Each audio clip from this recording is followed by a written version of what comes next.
Bideo honetan ikusiko dugu nola kudeatu etiketak eta nola eman automatikoki etiketa bat mezu bati.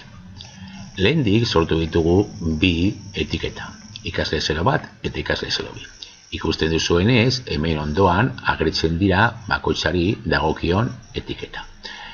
Etiketa horien koloreak alda ditzakegu hobeto antolatzeko eta hobeto ikusteko. Adibidez hartzen badugu ikasle 0 bat etiketa eta 3 puntuetan sakatzen badugu, lehenengo aukera da etiketaren kolorea. Jarriko diogu kolore gorria hobeto desberdintzeko. Berdin egin dezakegu ikasle 0 bi etiketarekin. Kolorea aldatuko diogu eta jarriko diogu urdina.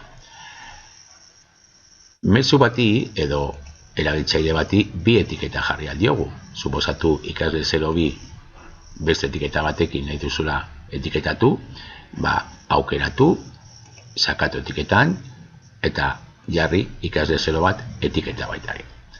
Aplikatu eta ikusten duzuenez agertzen dira bi etiketak, ikasle 0 bat eta ikasle 0 bi. Etiketak ezabatu nahi baditugu, sakatuko dugu gehiago aukeran eta behan kudeatu etiketak aukeratuko dugu. Ikusten duzuenez hemen agertzen dira automatikoki dauden etiketak, baina gu sortutakoak hemen azpian daude. Ikasle 0 bat eta ikasle 0 bi. Ezabatuko ditugu biak.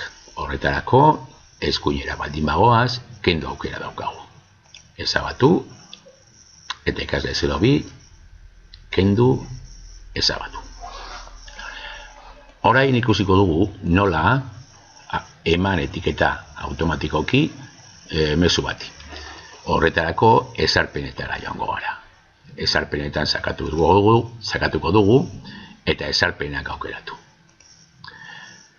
Hemen badaude etiketa, kontuak, kudeatzeko gauza batzuk ikusiko ditugu aurrerago, baina interesatzen zaiguna da hau, iragazkiak eta helbidea blokeatuak. Beitu hemen ere blokeatuak dituzue helbide batzuk edo. Iragazki bat sortuko dugu. Horretarako sortu iragazkia sakatuko dugu eta gauza batzuen arabera sortu alda iragazki bat. Gaiaren arabera, hartzailearen arabera, hitz batzuk baldin baditu mezuak, hitz batzuk baldin ez baditu, tamainaren arabera eta bar. Guri interesatzen zaiguna orain da igorlea. Eta jarriko dugu noren mezuak kudeatu nahi ditugun edo etiketatu nahi ditugu. Ikasle 0 bat, @begune0bat.net. Sortu iragazkia sakatuko dugu, eta hemen baditu aukera batzuk. Zer egin erabiltzaile horren mezuekin? Saltatu sarrera ontzia, markatu irakurriteko gisa, ezarri izarra zuzen, edo aplikatu etiketa bat. Hori da egingo duguna, aplikatu etiketa bat. Ez dago etiketarik eginda, ezabatu ditugulako lehendik, eta orduan, etiketa berria egingo dugu.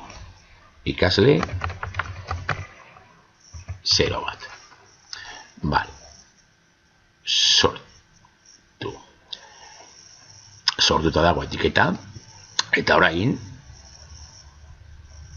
egin behar duguna da, behan dagoen azkeniko aukeran, aplikatu iragazkia bat datozen 3 elkarrizketei ere.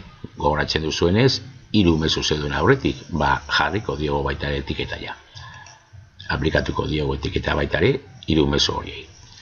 Sortuko dugu iragazkia, eta hemen ja ikusten dugu ikasle 0 bat baten mezuak zuzen eta automatikoki etiketatu direla.